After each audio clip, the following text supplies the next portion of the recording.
नहीं करते। ठाकुर जी तो महाराज बहुत चटोरे हैं हमारे, सीधे चूल्हा से उतरे, सीधे उनके सामने पधराओ। कहां तक कहें, जगन्नाथपुरी में तो मुंह पे पट्टा बांध करके लोग भोजन बनाते हैं। क्यों? कि कहीं दाल की सुगंधी से, कहीं सब्जी की सुगंधी से बनाने वाली की जीभ में भी पानी आ गया तो भी ठाकुर जी भोग नहीं लगाएंगे। इतनी अप्रस्था का भाव रखते हैं। जगन्नाथपुरी में भोग कैसे लगता है? ठाकुर जी के सन्मुख सारी हंडियां रख देंगे और जितने पेय पदार्थ हैं उनको इस तरीके से तिरछा करके रखेंगे कि श्री जगन्नाथ जी उसमें परिलक्षित हों, उनका प्रतिबिंब दिखाई दे। और फिर पुजारी ऊपर से आकर के झांक करके देखता है, यदि जगन्नाथ जी का प्रतिबिंब उसमें दिख रहा है तो ठाकुर जी भोग लगा रहे हैं, और प्रतिबिंब नहीं दिख रहा तो मतलब अभी ठाकुर जी भोग ही नहीं लगा रहे। इसलिए वहां के रसोइयाओं को सख्त आदेश है कि भैया मुंह को, नाक को, सबको, सारी इंद्रियों को छुपा करके भोजन बनाना। क्यों? क्योंकि यदि सुगंधी नाक में गई तो तुम्हारी जीभ में पानी आ जाएगा, तुमको खाने की इच्छा होगी, और यदि ये इच्छा ठाकुर जी से पहले तुमने प्रकट कर दी तो ठाकुर जी भोग नहीं लगाएंगे। अरे महाराज बड़े नखरे हैं ठाकुर जी के, बहुत चूजी हैं हमारे गोपाल जी। यशोदा मैया के भाव से रसोई घर की सामग्री लेते हैं कि मैया बनाती सबसे पहले मोए पवा, मेरे बाद सबन को दीजो। इस भाव से ठाकुर जी को दी जाती है। तो मैं दुकानों की मिठाई का भोग अपने ठाकुर जी को नहीं, कोई बहुत कहता है तो दूर से ठाकुर जी को दिखा देते हैं, लेकिन भोग नहीं लगाता। आपकी अपनी स्वेच्छा है, आप लगाओ। लेकिन कृष्णदास का स्वभाव भी ऐसा ही था। वो कुछ भी अच्छी वस्तु देखते थे ना तो खरीदते नहीं थे ठाकुर जी के लिए, जाके स्वयं निर्माण करते थे और ठाकुर जी की अनुकूलता के स्वरूप को उसको बना के फिर ठाकुर जी को भोग लगाते। एक बार कृष्णदास जी आगरा गए, मुझे बहुत प्रिय है ये कथा। तो जब आगरा गए तो आगरा में विचरण कर रहे थे कहीं दुकान पर, तभी उनको सुंदर स्वर सुनाई दिया।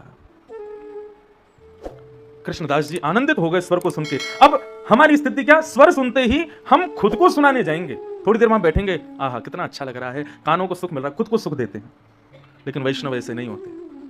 कृष्णदास जी ने जैसे ही वो स्वर सुना, स्वर सुनते ही नेत्र बंद हो गए, और नेत्र बंद होते पहला भाव मन में प्रकट हुआ, ये स्वर तो मेरे श्री जी को सुनाई देना चाहिए, ये स्वर तो मेरे ठाकुर जी के सामने होना चाहिए, ये स्वर यहां कहां गाया जा रहा है, ये स्वर यहां के लिए नहीं है, ये तो मेरे ठाकुर जी के सन्मुख होना चाहिए। खोजने लगे, पूछने लगे, ये आवाज कहां से आ रही है, ये कौन गा रहा है? सुनते सुनते सुनते एक गली में पहुंचे। गली से जब अंदर गए तो एक आंगन में जाकर के देखा, चारों तरफ मसनदें लगा करके लोग बैठे हैं, पैसे उड़ा रहे हैं, और बीच में एक वैश्या नृत्य करते हुए गा रही है, नगर वैश्या। कृष्णदास जी ने जब उसका स्वर सुना तब तो मोहित हुए, लेकिन अब जब उसका नृत्य देखा और नृत्य के बाद जब उसके नेत्रों को देखा, उसके सौंदर्य को देखा, कृष्णदास जी बोले, अरे पागल, तू किसको बेच रही है अपने स्वर को, अपने नृत्य को, अपने स्वरूप को? अरे ये सब तो हमारे ठाकुर जी के लिए होना चाहिए। कृष्णदास जी थोड़ी देर खड़े रहे, खंबे से लगा करके उसके नृत्य को देखते रहे। जैसे ही उसका नृत्य शांत हुआ, लोग पैसे लुटाने लगे, सबको बीन करके ले जाने लगी, तभी कृष्णदास जी उसके सन्मुख गए। बहुत सुंदर गाती हो तुम, धन्यवाद। हमारे सेठ के सामने गाओगी? तुम्हारा सेठ कहां रहता है? बोले हमारा सेठ गोवर्धन में रहता है। अच्छा, कितना देगा पैसा? बोले तुम कितना चाहती हो? बोले वैसे तो मैं नाचने का, गाने का, नृत्य करने का, लोगों के सामने तो मैं 10 रुपया लेती हूं, बहुत होता 10 रुपया, लेकिन गोवर्धन जाना पड़ेगा तो 20 दे देना। कृष्णदास जी ने 100 रुपया दिया। बोले सुन, ये तू अभी रख, बाकी का तुझे मेरा सेठ देगा, चल। बोले 100 रुपया? बोले हाँ। बोले ये तो अभी तू रख ले चलने का, बाकी का वो तुझे देंगे, माला माल कर देंगे, लेकिन हाँ ऐसा गाना, ऐसा नृत्य करना, ऐसा श्रृंगार करके जाना, हमारा सेठ प्रसन्न हो जाए। वैश्या के मन में भाव आने लगा, कोई सांसारी व्यक्ति होगा, ऐसा सेठ होगा, उसके सामने नाचूंगी, गाऊंगी, अपने तिरछे नेत्रों से उसको अपना बना लूंगी, इतने धन की वर्षा करेगा, वो सारा धन लेकर के चली जाऊंगी, जीवन में फिर कहीं नहीं नाचूंगी। उसके मन में भाव आने लगा, चलिए जल्दी चलिए। कृष्णदास जी उसको बैलगाड़ी में बैठा करके आगरा से गोवर्धन ले आए। गोवर्धन में जैसे ही गोवर्धन पर्वत के ऊपर गए, और श्रीनाथ जी जब गोवर्धन में विराजते थे तो श्रीनाथ जी के मंदिर में राजभोग के कपाट लगे थे, ठाकुर जी अभी भोग पा रहे थे। कृष्णदास जी ने जाकर के आंगन में बीच में खड़ा कर दिया उस वैश्या को, और बोले अभी हमारे सेठ भोजन कर रहे हैं, जैसे भोजन हो जाएगा पर्दा खुलेगा, तो पर्दा खुलते ही तुम नाचने लग जाना, और ऐसा गाना कि वो रीझ जाए तुम पे। बार बार दर्पण में देखे खुद को, कभी आंखों के काजल को संभाले, कभी अपने गहनों को संभाले, कभी केशों को संभाले, कि आज मुझे ऐसा गाना है, ऐसा प्रस्तुत करना है स्वयं को कि वो रीझ जाए। कृष्णदास जी दूर खड़े हैं और प्रार्थना कर रहे हैं, नाथ आज कृपा करो इस पर। जैसे ही कपाट खुले हैं, और कपाट खुलते ही देखा एक उर्ध बाहु, दूसरी भुजा कमर पर, नेत्र नीचे हैं, सुंदर मालाएं पहनी हैं, ऐसी रूप छवि प्रकट हो रही है सामने से महाराज। उस वैश्या ने जैसे ही नेत्र खोल करके देखा, कितना समय व्यतीत हो गया, वो खड़ी रही, शरीर कंपायमान होने लगा, होठ कांप रहे हैं, स्वर कहना चाहती है, निकल नहीं रहे, नेत्रों से आंसुओं की धाराएं गिर रही हैं। कृष्णदास जी गए, गाओ, तुम तो बहुत अच्छा गाती हो ना, बहुत अच्छा नृत्य करती हो, क्या हुआ, गाओ। बोले आपने मुझसे झूठ क्यों बोला, कि आप मुझे किसके सामने ले आए हो? मैंने ऐसा सुंदर स्वरूप, ऐसा सुंदर भाव, ऐसा सुंदर श्रृंगार मैंने कभी नहीं देखा। वास्तव में आज मेरा मन कहता है कि मैंने अपने स्वर को, अपने यौवन को, अपने सौंदर्य को, संसार को बेच दिया। अब मैं इनको नहीं दे सकती। ये उच्छिष्ट हो चुका है, झूठा हो चुका है सब कुछ जो भी मेरे पास है। मैं कैसे दूं इनको? मेरे मन का भाव है कृष्णदास जी, ये शरीर अब झूठा हो चुका है, मैं इससे इनकी सेवा नहीं कर सकती, लेकिन मेरी आत्मा पवित्र है। ऐसा कुछ सुना दीजिए मुझे कि मैं अभी इसी वक्त अब यहां से वापस नहीं जाना चाहती, इसी क्षण अपने इस देह का त्याग कर दूं और अपनी आत्मा, पवित्र आत्मा से जाकर के इस श्याम सुंदर को अपने हृदय से लगा लूं। अब मुझे नहीं जीना। तब उस वैश्या के भाव को, वैश्या के बगल में खड़े होकर के कृष्णदास जी गाते हैं ठाकुर जी के सन्मुख, मेरा सबसे प्रिय भाव है, मुझे बहुत प्रिय है। फिर बताया स्त्री धर्म, स्त्रियों का धर्म क्या है। तब कहते हैं भर्तु शुश्रूषणम स्त्रीणाम परो धर्मो यमायया तद्बंधुनाम च कल्याणम प्रजानाम चानुपोषणम। एक ही धर्म, एक ही व्रत नेमा, काया वचन मन पति पद प्रेमा। ये स्त्री का धर्म है, लेकिन इसका मतलब यह नहीं केवल पति सर्वस्व है।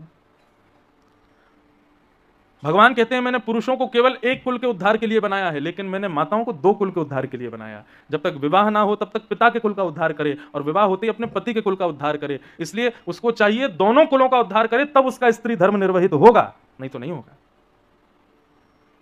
भगवान ने दो कुल के उद्धार के लिए भेजा है। और कुल का उद्धार मतलब आजकल थोड़ी विचित्र हो गई है भावना, मैं, मेरा पति, मेरे बच्चे, बस, और कोई नहीं। ऐसा नहीं है। तद्बंधुनाम च कल्याणम स्पष्ट लिखा है। पति को पूजे, जेठ जेठानी को गाली देवे, देवर को उठा के फेंक दे, सास ससुर को पूछे ही ना, ये स्त्री धर्म नहीं है। स्त्री धर्म का मतलब है मेरे पति के समस्त परिवारी जनों का कल्याण का दायित्व मेरा है, कल्याण का दायित्व है। उनका कल्याण कैसे हो, उनका हित कैसे हो, उनका भला कैसे हो, ये जिम्मेवारी है मेरी, उसका कार्य करे। तद्बंधुनाम च कल्याणम, स्त्री धर्म बताया। और अंत में भागवत धर्म बताया। तो भागवत धर्म क्या है? कायेन वाचा मनसेन्द्रियैर्वा बुद्ध्यात्मना भानुषित स्वभावात् करोमि यत् यत् सकलं परस्मै नारायणायेति समर्पयेतत्। जो कुछ भी करो अपनी काया से, वचन से, मन से, बुद्धि से, इंद्रियों से, सब कुछ हरि को समर्पित करना, यही भागवत धर्म है। नरसिंह मेहता के बेटा का ब्याह था, तो जिससे बेटा का ब्याह होने वाला था वो बहुत बड़ा सेठ था। तो जब ब्याह संबंध पक्के हो जाते हैं ना, तो दो चार लोग ऐसे भी आते हैं कि एक दूसरे की वहां बुराई बताने वाले, अरे तुमने कहां संबंध कर दिया, उसके बारे में तो ऐसा ऐसा सुना मैंने, अरे तुम कहां ले जा रहे हो अपनी बेटी को, तुम कहां बेटा को भेज रहे हो, वो लड़की तो ऐसी है। ऐसे दो चार लोग आते हैं बीच में ऐसे। तो ऐसे ही नरसिंह मेहता जी के दुष्प्रचार करने वाला पहुंच गया। जहां पर नरसिंह मेहता के बेटा का ब्याह संबंध पक्का हुआ, वहां पर एक आदमी गया, बोला अरे तुमने कहां अपनी बेटी भेज रहे हो? बोले क्यों? अरे नरसिंह मेहता बड़े भक्त आदमी है। बोले भक्त काहे का भक्त आदमी? एक समय का भोजन करता है, फिर उसके यहाँ भोजन करने के लिए सामग्री नहीं होती। सब लोग इधर देखो, इधर देखो, कथा श्रवण करो। माता जी आप उठ के खड़ी हो गई बहुत देर से, या तो बैठ जाएं या पीछे चले जाएं, श्रवण करो। तो नरसिंह मेहता जहां पर उनके बेटे का ब्याह होना था, वहां जाकर के किसी ने कहा, बोले नरसिंह मेहता कोई अच्छा आदमी थोड़ी है, उसके यहाँ तो एक समय की रोटी बनती है पर दूसरे दिन भोजन नहीं होता, इतना दीनहीन सा व्यक्ति, कहां अपनी बेटी भेज रहे हो? बेटी सदैव अपने से ऊंचे कुल में भेजनी चाहिए। आकर के और महाराज सुनाने लगे।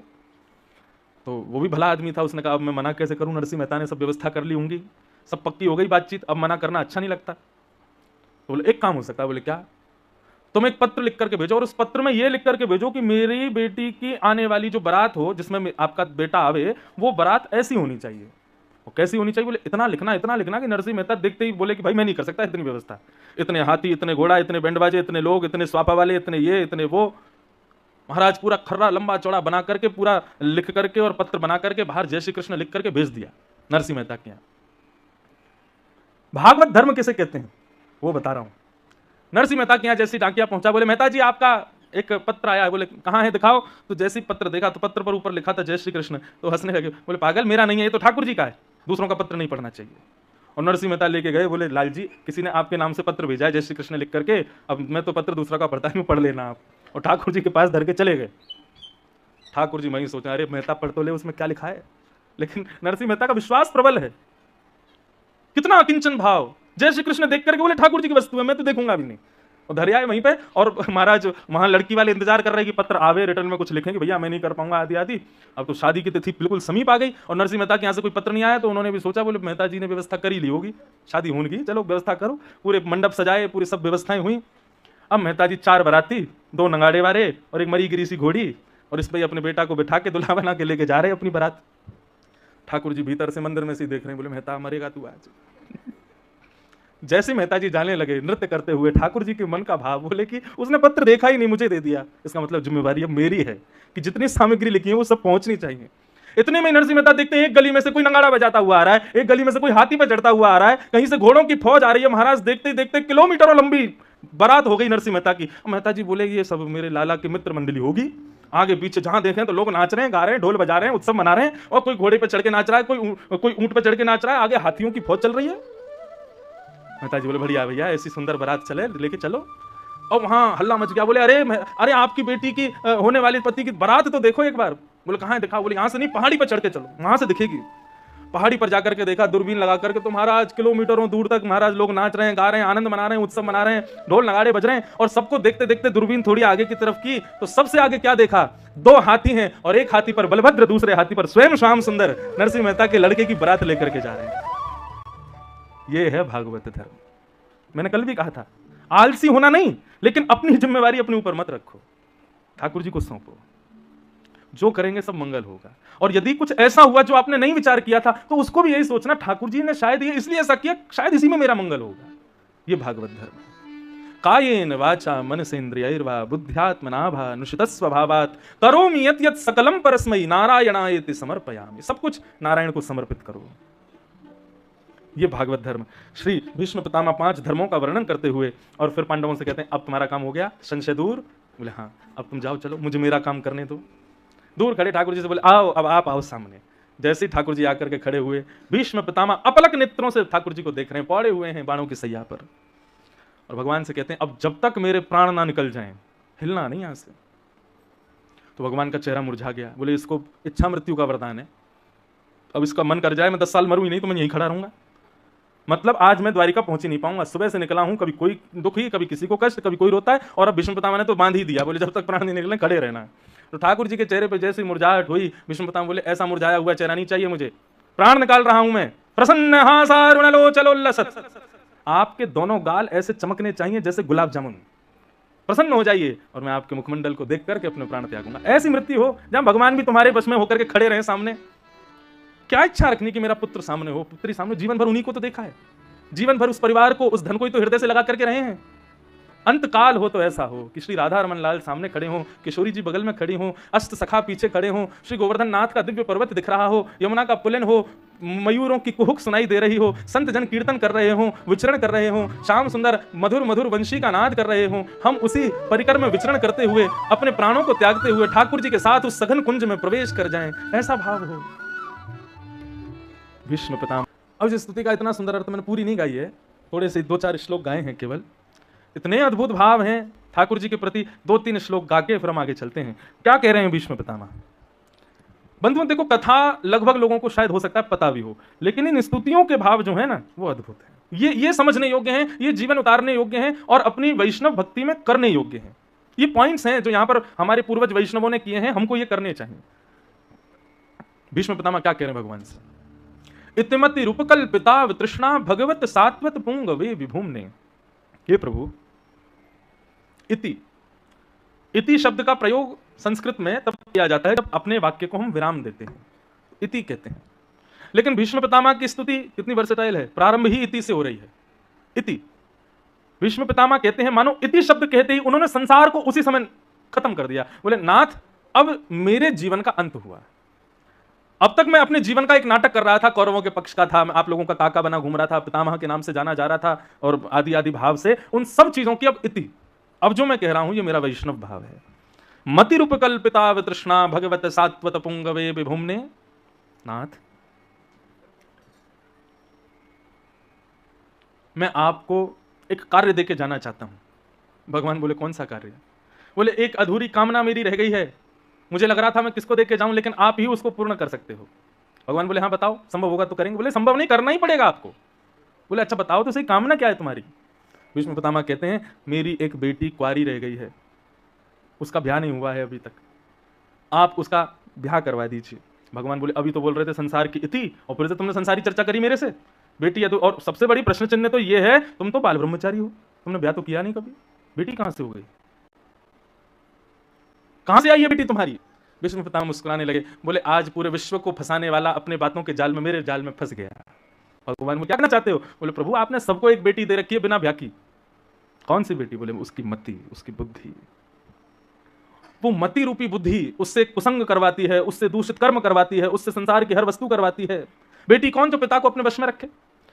लेकिन नाथ, जब उस बेटी का ब्याह हो जाता है ना, तो वो बेटी किसके वश में हो जाती है? अपने पति के वश में।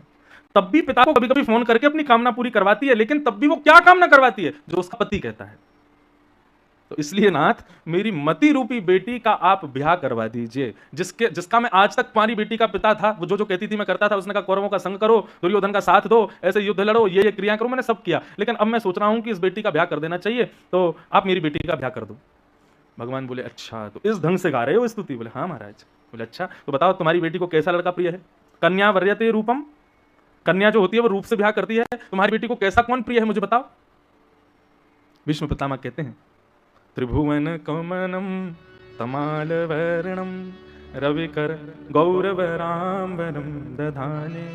गली मोहल्ले के सुंदर लड़कों से मेरी लड़की ब्याह नहीं करेगी, तो त्रिभुवन सुंदर चाहिए, जो त्रिभुवन में उससे सुंदर कोई ना हो। उसका वर्ण कैसा हो? बोले तमाल वर्ण का हो, थोड़ा सांवला सा हो, जिसको देख करके रवि यानी कि सूर्य भी स्वयं को बादलों की ओट में छुपा लेता हो। ऐसे सुंदर पुरुष से मेरी बेटी का ब्याह कराओ।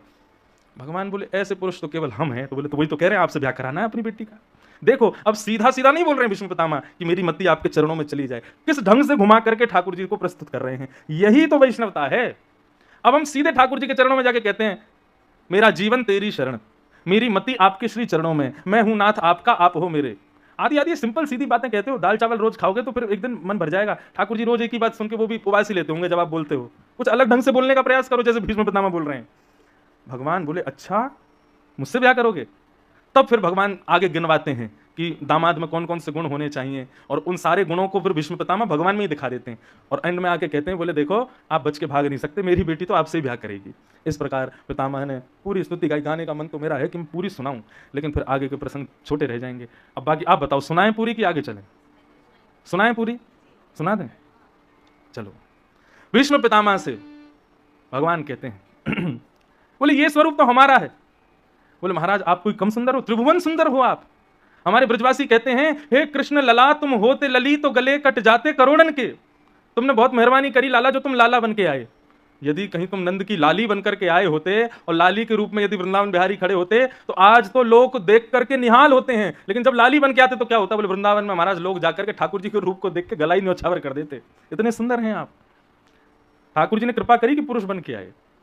यदि कन्या बन के आते तो मैं एक दिन बता रहा था ना, मोहिनी रूप धारण किया, शंकर जी पीछे भग रहे थे। भगवान बोले मैं नारायण हूं। बोले नहीं तुम नारायण नहीं हो, तुम तो मेरी मोहिनी हो। इतने सुंदर। मेरी बेटी आपसे ब्याह करेगी। भगवान बोले देखो केवल सुंदरता देख के ब्याह नहीं करना चाहिए, होने वाले दामाद में और भी गुण होने चाहिए। विष्णु पितामह बोले और कौन सा गुण होना चाहिए? बोले सुंदरता होनी चाहिए, और दूसरा गुण उसके अंदर शौर्य होना चाहिए। विष्णु पितामह बोले युधितुर गर जो विधुम्न वेश्वक कचलुलित श्रम वार्यलंकृताशे मम निशित शरीर विविद्यमान त्वच विलसत कवचेस्तु कृष्ण आत्मा। आपसे बढ़िया शौर्य किसका हो सकता है? महाराज कौरवों की सेना में इतने बड़े बड़े योद्धा थे, कहां तक कहें भीष्म पितामह की बाणों की कला इतनी अच्छी थी कि भीष्म पितामह जिसको केंद्र में लेकर के बाण छोड़ते थे वो कहीं जाकर के छुप जाए, बाण उसी को ही लगेगा। लेकिन कृष्ण उस महाभारत के युद्ध में हम बड़े बड़े वीरों के सामने अर्जुन को एक बाण भी लगने नहीं दिया। क्यों? क्योंकि उसके रथ के सारथी आप थे। आप इतनी द्रुत गति से उसके रथ को दौड़ाते थे कि हमारे बाण उसको पकड़ ही नहीं पाते थे। इससे यह बात सिद्ध होती है कि आपसे बढ़िया शौर्यवान कोई नहीं है। आप मेरी बेटी को बहुत रक्षा करके रखोगे। जब आप अर्जुन की इतनी बढ़िया रक्षा कर सकते हो, मेरी बेटी तो सुरक्षित रहेगी आपके पास। सौंदर्य भी है, शौर्य भी है। भगवान बोले केवल सौंदर्य शौर्य के बल पर ब्याह नहीं करना चाहिए, दामाद में तीसरा गुण भी देखना चाहिए। विष्णु पितामह बोले बताओ कौन सा गुण देखें? बोले उसका स्वभाव अच्छा होना चाहिए। विष्णु पितामह कहते हैं आपसे बढ़िया स्वभाव किसका होगा? कैसा स्वभाव है ठाकुर जी का? सपदि सख्य वचो निशम्य मध्य निज परयोर वलयोरथम निमिष्य। मालिक अपने नौकर से कहे कि चलो गाड़ी साफ करके निकालो मुझे जाना है, तो समझ में आता है। लेकिन नौकर कहे मालिक जी गाड़ी साफ करके निकालो जाना है, सुनने में अटपटा लगता है ना। लेकिन बोले महाभारत में यही हुआ था। अर्जुन कहता है कृष्ण को, उसकी इतनी हिम्मत। आपसे प्रार्थना नहीं की थी भगवान, उसने आपसे निवेदन नहीं किया था। महाभारत में अर्जुन कहता है सेनयोर भयोर मध्य रथम स्थापयमिच्युत। आपको आज्ञा देता है और आप क्या करते हैं? जो आज्ञा। तुरंत आप रथ में जाकर के बैठते हैं, ताबुक मारते हैं, घोड़ा आगे चलने लगता है और ले जाकर के आप उसको पहुंच जाते हैं। ये आपके स्वभाव की मधुरता नहीं है तो क्या है? ये आपके स्वभाव का माधुर्य ही तो है भगवान। सब लोग ध्यान से श्रवण करो। ठाकुर जी का स्वभाव भी मधुर है, सौंदर्य है, शौर्य है, स्वभाव। अच्छा एक बात कहूं, ठाकुर जी का स्वभाव, हमारे ब्रज के एक बहुत बड़े कवि हुए श्री बिंदु जी महाराज। बिंदु जी महाराज कहते हैं, बोले ठाकुर जी आपका पहले स्वभाव अच्छा था, अब बिगड़ गया है। बिंदु जी कहते हैं, पूतना को आप उद्धार कर सकते हो, कंस का उद्धार कर सकते हो, 10 मुंह वाले रावण का उद्धार कर सकते हो, शूर्पणखा का उद्धार कर सकते हो, इन राक्षसों का उद्धार, और तो क्या कहें जो मानव नहीं था उस गजेंद्र का उद्धार कर सकते हो। हम में कौन से कांटे लगे हैं? हमारा उद्धार क्यों नहीं करते? गजराज तारो तेने आवने को, जावने को, खावने पकावने को मीराबाई तारी है। नरसिंह मेहता को तारो वही वार सवारने को, वेदन सुनावने को जयदेव तारो है। ये जितने भी लोग आपने तारे हैं ना, इन सब हमने पूरा एनालाइज करके देखा है, सबसे ना आपका कोई ना कोई काम पूरा होता है। आपने गजेंद्र को क्यों तारा? बोले आपको उसके ऊपर बैठ के सवारी करनी थी, इसलिए आपने उसको तार दिया। गजराज तारो तेने आवने को, जावने को। और मीराबाई को बोले मेड़ता की है, मारवाड़ी लोग बढ़िया भोजन बनाते हैं। क्या सुबह हम अपने रसोईया को बोले तू एक ही दाल बनाया कर, बाकी नीचे से लाया कर, कितना बढ़िया बनता है। कहां से आए आपके रसोईया? जोधपुर से ना। और जोधपुर किसकी भूमि है? राजस्थान किसकी भूमि है? मीराबाई की भूमि है। मीराबाई को क्यों तारा? बोले मीराबाई को इसलिए तारा, खावने पकावने को। वैकुंठ के बावर्चियों के हाथ में स्वाद नहीं आ रहा था तो आपने मीराबाई को तार दिया। बढ़िया मारवाड़ की, मेवाड़ की मीराबाई आई, आकर के बढ़िया पकवान बना के खिलाएगी, इसलिए उसको तारा आपने। और नरसिंह मेहता को तारो वही वार सवारने को। लोग इतनी दान दक्षिणा चढ़ाते हैं तो एक अकाउंटेंट भी तो होना चाहिए, नरसिंह मेहता को तार दिया। वेद सुनने में आपको बहुत अच्छा लगता है, इसलिए जयदेव आपने तार दिया। ये सब आपने तारे क्योंकि इनसे आपका कोई ना कोई काम बनना था। मैं आपके किसी काम का नहीं हूं, मुझे तार के दिखाओ तब आपका नाम मानूंगा, तारणहार है। मैं किसी काम का नहीं हूं आपके। बिंदु जी महाराज कहते हैं, इतने अच्छे शब्द हैं इस पद के, वो भगवान से शिकायत करते हैं, बोले जय जय श्री राम, जय जय श्री राम। तो कभी कभी ठाकुर जी के साथ में वैष्णवता यदि मिली है तो हमको क्रोध करने का भी अधिकार मिलता है। अरे जब ब्याह कर लेते हैं तो पति पत्नी को प्रेम का अधिकार तो है ही, लेकिन उनको एक दूसरे पर क्रोध का भी तो अधिकार है। भक्ति में भी हम भक्त बने रहें और ठाकुर जी के सामने हमेशा हाथ जोड़ के बैठे रहें। कभी कभी क्रोध भी किया करो, लेकिन उससे पहले भाव भी तो इतने प्रकट कर लो कि क्रोध का अधिकार मिले। जबरदस्ती आज शाम को जाके डंडा लेके बैठ जाओ ठाकुर जी के सामने, करो कृपा हम पे, गुस्सा करेंगे। क्रोध करना नहीं पड़ता। जिससे प्रेम होता है, जिसके प्रति भाव होता है, क्रोध अपने आप होता है। सोच के जाओ उस पर गुस्सा करना है जाके, तो वो ना नकली लगेगा, वो वैसा कर भी नहीं पाओगे। लेकिन जो अपना होता है, जिससे बहुत आशाएं होती हैं, जिससे बहुत प्रेम होता है, उसके ऊपर जब क्रोध आता है ना, तो वो वास्तविक क्रोध भी बड़ा प्रेम भरा होता है। एक मैया ठाकुर जी का सेवा करती थी, चतुर्भुज रूप क्या। तो एक दिन क्या हुआ कि उस मैया का पांव फिसल गया, पैर टूट गया। बालक उसको वैद्य के पास ले गए, वैद्य उस पर मल्लम लगाने लगा तो वैद्य को बोली तू छूना मत। वैद्य बोला क्यों? जिसने तोड़ा वही सही करेगा। बोले किसने तोड़ा? बोले मेरे चतुर्भुज नारायण ने तोड़ा है, वही ठीक करेगा इसको, तू मत छूना। बच्चे बोले ये तो ऐसी बोलती रहती, बुढ़ापा है इनका, ठीक कर दो इनको। तो पलस्तर वलस्तर लगा दिया। बोले मैया 1 महीना बाद उतरेगा। बोले 1 महीना? शाम तू कल देखियो दौड़ूंगी मैं रोड पे, ठीक करेगा, वही ठीक करेगा रात रात में। अब बुढ़ापे में बोले ऐसी बोलती हैं, ले जा। ले गए तो बच्चों से बोली मेरे को मंदिर में छोड़ के आओ ठाकुर जी के सामने। बोले अम्मा अब आराम करो, पाँव टूट गया। बोले छोड़ के आओ उसके सामने। जैसे सामने ले गए, बैठा दिया कुर्सी पे, बोले किबाड़ बंद करके जाओ सब लोग। सब चले गए तो ठाकुर जी से बोली क्या कमी छोड़ी तुम्हारी सेवा में? नए नए इत्र तुमको लगाती हूँ, तुम्हारे लिए पोशाक वृंदावन से मंगवा के तुमको धराती हूँ, 56 भोग बना करके भोग लगाती हूँ। तुम कुछ भी अनहोनी मेरे साथ करो, मेरे परिवार के साथ करो, कभी शिकायत नहीं करती हूँ। सब कुछ तुम्हारी व्यवस्था बड़े व्यवस्थित ढंग से करती हूँ, किसी को स्पर्श नहीं करने देती, किसी को रसोई घर में जाने नहीं देती, हर चीज का इतना ध्यान रखती हूँ। और आज मेरा पाँव तोड़ दिया, क्यों तोड़ा? ठाकुर जी तो खड़े हैं, चतुर्भुज रूप है। अब नहीं बोल रहे, नहीं निकल रहे स्वर। ठीक है, तो मैं भी देखूं तुम कितने बड़े देवता हो। पत्थर उठा के लाई, बोले या तो मेरा पाँव ठीक करो नहीं तुम्हारा पाँव तोड़ दूंगी। और जैसे ही ठाकुर जी पर ऐसे पत्थर उठा के आक्रोशित हुई, थोड़ी क्रोधित हुई, इतने में ही उस मैया ने क्या देखा कि कुर्सी से उठ के वो चलने लगी, उसका पाँव ठीक हो गया, ठाकुर जी ने उसको स्वस्थ कर दिया। लेकिन इसका भाव ये नहीं है कि वह अधिकार यहां बैठे हम सबको भी मिल गया होगा, मिलेगा, लेकिन पहले प्रेम में इन्वेस्ट तो करो। आपका इन्वेस्टमेंट तो 0 है अभी, और चाहते हो सीधे भगवान पे लाठी चलाना। नहीं, प्रेम जब अनंत हो जाता है ना, तो फिर क्रोध करना नहीं पड़ता, अपने आप होता है। और वो क्रोध भी क्रोध नहीं होता, ठाकुर जी के प्रति वह भी प्रीति के भाव से होता है। तो हम किस लिए ये बात कर रहे थे? भगवान बोले कि भाई दामाद का स्वभाव अच्छा होना चाहिए, तब उससे अपनी बेटी का ब्याह करना चाहिए। तुम्हारी बेटी मति जिससे ब्याह करने वाली है उसका स्वभाव मधुर है कि नहीं? भीष्म पितामह बोले आप जैसा स्वभाव किसका होगा? बोले सपदि सखी वचो निशम्य मध्य निज परयोर बलयोर रथम निमेश्य। रथ को लेके पहुंच गए अर्जुन के, जबकि वो आपका दास है, आप उसकी आज्ञा मान रहे थे। ये तो वही कर सकता है जिसका स्वभाव अच्छा हो। भगवान बोले सौंदर्य देख लिया, शौर्य देख लिया, स्वभाव देख लिया, लेकिन दामाद समझदार नहीं हो तो समझदारी भी होनी चाहिए। भीष्म पितामह बोले आपसे बढ़िया समझदार कौन है? क्यों? बोले व्यवहित प्रतना मुखम निरीक्ष्य स्वजन बधात्मखस्य दोष बुद्ध्या।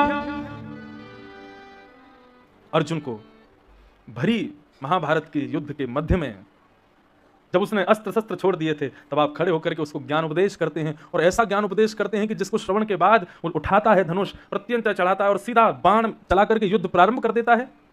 ये कोई समझदार व्यक्ति ही कर सकता है, जिसने हाथ खड़े कर दिए, जिसने सब कुछ त्याग दिया कि अब मैं कुछ नहीं कर सकता, पूर्ण रूपेण सरेंडर हो गया था अर्जुन। लेकिन आपने ना जाने कौन सा मंत्र उसको सुनाया था, जिसको सुनकर के वो युद्ध करने लग गया। इससे ये बात सिद्ध होती है कि आप समझदार हो, बच के नहीं भागोगे। आप सुंदर हो, शौर्यवान हो, स्वभाव भी मधुर है, समझदारी भी है। और बताइए दामाद में और क्या चाहिए? बोले दामाद प्रेमी होना चाहिए। कल को फैमिली गैदरिंग हो तो पाँव वाँव छुए सबके, ये बुआ जी हैं, फूफा जी हैं, ये चाचा जी हैं, सबको मिले जुले, ऐसा प्रेमी भी तो होना चाहिए। भीष्म पितामह बोले आपसे बड़ा प्रेमी भी कोई नहीं है। कैसे? स्वनिगमम अपहाय मत प्रतिज्ञा मृत मधुकर तुम वप्लुतो रथस्थः। मेरी प्रतिज्ञा को पूरी करने के लिए आपने अपनी प्रतिज्ञा तोड़ी थी। भगवान महाभारत में आपने वचन लिया था कि मैं शस्त्र नहीं उठाऊंगा, पर जब यह बात मुझे पता चली, दुर्योधन ने आकर के बताया कि भगवान ने कहा है वे शस्त्र नहीं उठाएंगे, तब मैंने भी प्रतिज्ञा ले ली। वासुदेव कर चक्र न धरहि तो तुमको मुख न दिखाऊं, लाजत है मेरी गंगा जननी मैं शंतनु सुत न कहाऊं। यदि महाभारत युद्ध के मध्य में वासुदेव कृष्ण ने शस्त्र धारण नहीं किया तो मैं शंतनु का बेटा नहीं, गंगा का बेटा नहीं। यदि मेरी मृत्यु होगी तो अपना मुख उल्टा करके मरूंगा, किसी को मुख नहीं दिखाऊंगा। भीष्म पितामह ने प्रतिज्ञा कर ली। ठाकुर जी आज भीष्म पितामह सुना रहे हैं भगवान को आप प्रेमी कैसे? महाभारत का युद्ध चल रहा था, पांडव कौरवों की सेना को खत्म करते जा रहे थे, तब दुर्योधन क्रोध में भर करके भीष्म पितामह से कहता है खाते हमारा अन्न है, भला चाहते हैं पांडवों का। भीष्म पितामह बोले क्या बोल रहे हो तुम?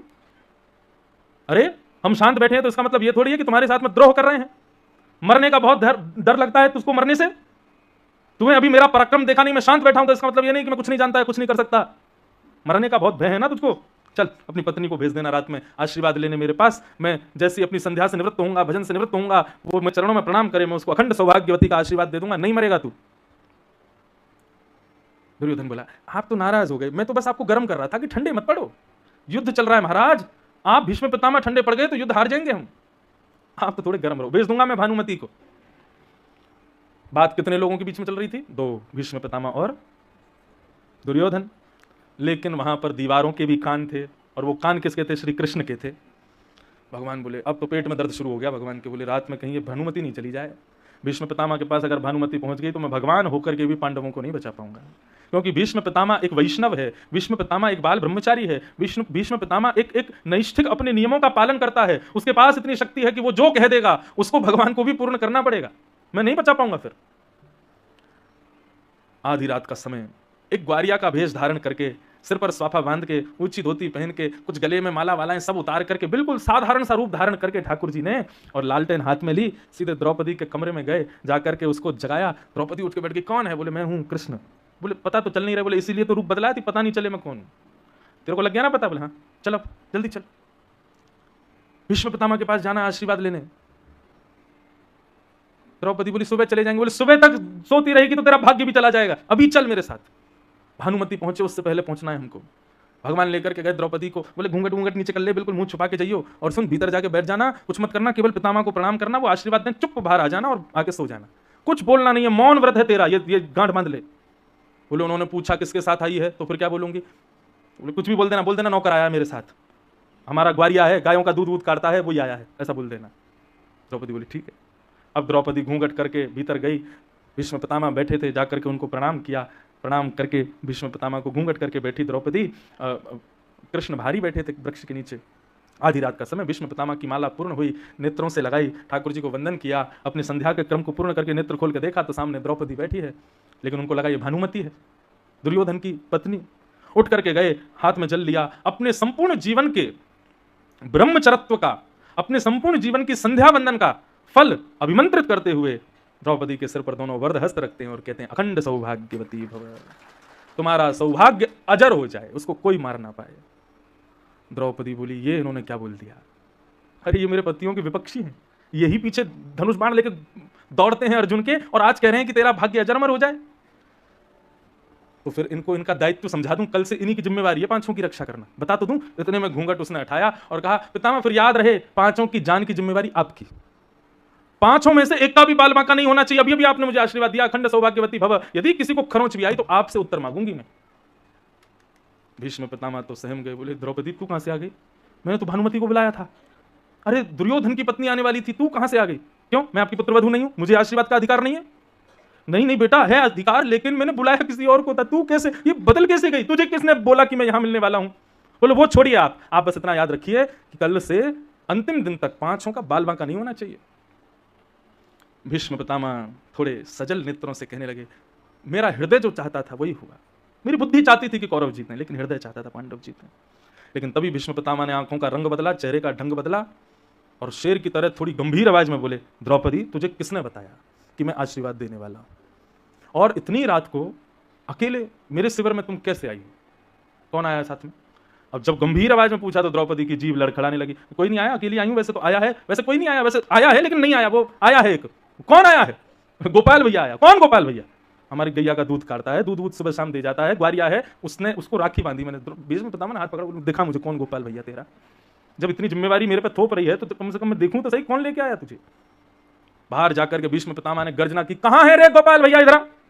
दूर बैठे थे भगवान पेड़ के नीचे वहीं गिर पड़े, बोले इसको मना किया था कुछ मत बोलना, फंसवा के आ गई अब मुझे। भगवान बोले हम हैं गोपाल भैया, बोले इधर आओ। ठाकुर जी धीरे धीरे गए, लालटेन बंद कर दो, बंद नहीं चालू करो इसको। ठाकुर जी ने चालू किया, चालू है, बोले ऊपर करो। ठाकुर जी ऊपर करके खड़े, बोले द्रौपदी तेरा गोपाल भैया कहीं तो देखा मैंने। भगवान बोले मैं वहां देखा हुआ गौशाला में, गैयान को दूध काटता रहूं मैं। बोले इधर पास, जैसे पास गए तो जैसे स्वाफा हटाया महाराज, अलकावलियां घुंघराले केश ठाकुर जी के प्रकट हो गए, मोर पीछ जो छुपा था वह भी प्रकट हो गया। अब ठाकुर जी के इस स्वरूप को देख करके आकाश में पूर्णिमा का चंद्रमा स्वयं को रोक नहीं पाया। जैसे कोई एक नर्तक मंच पर आता है तो लाइटमैन उस पर फोकस डाल देता है ना, ऐसे चंद्रमा ने ठाकुर जी पर फोकस डाल दिया और महाराज ललित त्रिभंगी ठाकुर जी का वो कांति स्वरूप, वो त्रिभंग ललित स्वरूप प्रकट हो गया भीष्म पितामह के सामने। भगवान भी क्रोध में देखने लगे चंद्रमा को, बोले तू अभी चमकना था तुझे, वैसे छुपा रहता बादलों में। भीष्म पितामह के नेत्र सजल हो गए भगवान के स्वरूप को देख करके। मन तो कर रहा है कि हृदय से लगा लूं श्याम सुंदर को, लेकिन अभी परिस्थिति नहीं है।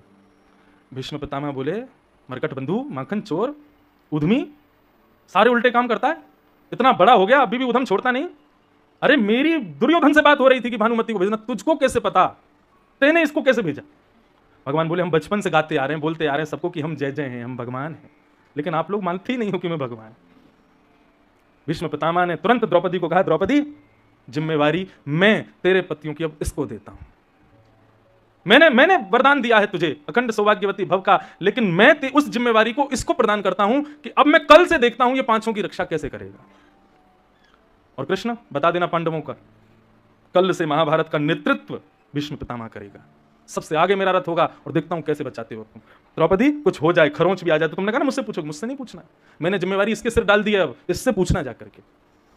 और अगले दिन सूर्य उदय हुआ, भगवान घबरा गए रात में, द्रौपदी को पहले डांटते फटकारते लाए, तू क्यों बोली भीतर जाके? बोले मैं तो इसलिए बोली ताकि जिम्मेवारी उनको, अब हो गई मेरी जिम्मेवारी, अब कर ले तू, मैं तो जानता हूं वो क्यों कर रहे हैं ऐसा, क्योंकि मैंने प्रतिज्ञा ली है शस्त्र नहीं उठाऊंगा। दूसरे दिन जैसे ही सूर्य उदय हुआ, महाभारत का युद्ध प्रारंभ हुआ, सबसे आगे रथ खड़ा है भीष्म पितामह का। और भीष्म पितामह मानो आज जैसे कितने अनंत सूर्यों का तेज अपने भीतर लेकर के बैठे हैं। जैसे ही शंखनाद हुआ और युद्ध प्रारंभ होने वाला था, भीष्म पितामह ने प्रत्यंचा चढ़ा करके धनुष को अभिमंत्रित करते हुए आकाश में छोड़ा, एक में से अनेक धनुष निकले। जितनी सेना पांडवों ने कौरवों की पिछले 10 दिन में खत्म की थी, उतनी सेना को चंद मिनटों में भीष्म पितामह ने खत्म कर दिया पांडवों की। भीष्म पितामह तो बैठे थे, आनंद कर रहे थे, लड़ थोड़ी रहे थे, लड़ाई तो शुरू की उन्होंने। और सबको मारते हुए जब खौफ बन गया पांडवों में, आपस में भाई भाई मिलते हैं, भागते हैं, भागो पितामह भीष्म आया, ऐसी भगदड़ मची पांडवों में, पूरी सेना इतर बितर अस्त व्यस्त हो गई। व्यथित व्याकुल पांडवों की सेना को जब भीष्म पितामह ने देखा, भीष्म पितामह बोले यही सही समय है, सारी सेना बिखर गई है, सब व्यथित हैं, सब चिंता में हैं। तुरंत उन्होंने बाण निकाला, प्रत्यंचा चढ़ाई और केंद्र में लिया है श्री कृष्ण के रथ को और पीछे बैठे हुए अर्जुन को। जैसे ही भीष्म पितामह ने बाण अभिमंत्रित करते हुए अर्जुन को मारना चाहा, भगवान ने भीष्म पितामह की ओर देखा, अर्जुन की ओर देखें, फिर भीष्म पितामह को देखें, अर्जुन है मेरो प्राण, मैं हूं अर्जुन को प्राण, अर्जुन के जीवन को जीवन हमारो है। दोनों नरनारायण हैं, एक दूसरे के प्राण हैं। ठाकुर जी बोले भीष्म पितामह को रोकना पड़ेगा, कैसे भी करके कुछ करना पड़ेगा। इतने में ही ठाकुर जी ने दूर पड़े हुए टूटे हुए रथ के चक्के को देखा, उसको देखें, फिर भीष्म पितामह को देखें, फिर उसको देखें, फिर भीष्म पितामह को देखें, कहीं कहीं बाण ना छोड़ दें। उससे पूर्व ही ठाकुर जी रथ से कूदे हैं, दौड़ करके देखते हुए जा रहे हैं भीष्म पितामह की ओर, दौड़ते हुए गए, उस टूटे हुए रथ के चक्के को हाथ में उठाया, मानो ऐसा लग रहा है शेर का सिंह एक हाथी के ऊपर झपट रहा है। द्वारिकाधीश कृष्ण ताम्र वर्ण के होकर के नृसिंह प्रकट हो गया हो, माने रथ का चक्का लेकर के रथांग पाने बनकर के कूदे हैं भीष्म पितामह की ओर। जैसे ही भगवान के उस विकराल स्वरूप को देखा, पृथ्वी कांपने लगी, डामाडोल होने लगी, बादल गरजने लगे। भीष्म पितामह ने अपने धनुष बाण नीचे रख दिए और नीचे रख करके ताली बजाने लगे, वाह वाह वाह, जय हो। अरे सेना शांत हो जाओ, देखो देखो देखो, ये दृश्य दोबारा देखने को नहीं मिलेगा। मैं शस्त्र नहीं उठाऊंगा, देखो ये प्रतिज्ञा लेने वाला कैसे खड़ा है आज, हाथ में रथ लेकर के, रथ का चक्का लेकर के। कहां गई तुम्हारी प्रतिज्ञा? आप कहो मैं शस्त्र बिन भूमि हरहूं सब भार। तू हमको क्षत्रिय ना गिने, बोले ही वचन विचार। तुम अकेले क्षत्रिय हो क्या इस संसार के? बिना शस्त्र के हर लूंगा मैं तो, बिना शस्त्र के युद्ध लड़ लूंगा। क्या हो गया अब तुम्हारी प्रतिज्ञा को? हम भी क्षत्रिय हैं, हमारे सामने बोलो तो सोच विचार के बोलना। क्यों उठाया रथ का चक्का, क्यों उठाया शस्त्र हाथ में? दार चक्र हरि हस पड़ो दियो उत्तर ब्रजराज। रथ का चक्का दूर फेंक करके ठाकुर जी मुस्कुराने लगे। दार चक्र हरि हस पड़ो दियो उत्तर ब्रजराज, आज तजी प्रतिज्ञा मोरी मैं तोरी प्रतिज्ञा काज। भगवान कह रहे हैं, बोले पितामह मैंने जब प्रतिज्ञा ली कि शस्त्र नहीं उठाऊंगा, उस समय तुमने ली कि मैं भी शस्त्र धारण करवा के रहूंगा, और यदि मैंने धारण नहीं करवाया तो जब मेरी मृत्यु हो महाभारत युद्ध में तो मेरा शव उल्टा गिरे, मैं किसी को मुख नहीं दिखाऊंगा। यदि मैं शस्त्र धारण नहीं करता और जब तुम महाभारत युद्ध में मारे जाते तो तुम्हारा शव उल्टा गिरता, और यदि तुम उल्टे गिरते तो अंतिम समय में मेरा दर्शन कैसे करते? तुम्हारे सामने में खड़ा होता, मेरा दर्शन तुमको कैसे होता?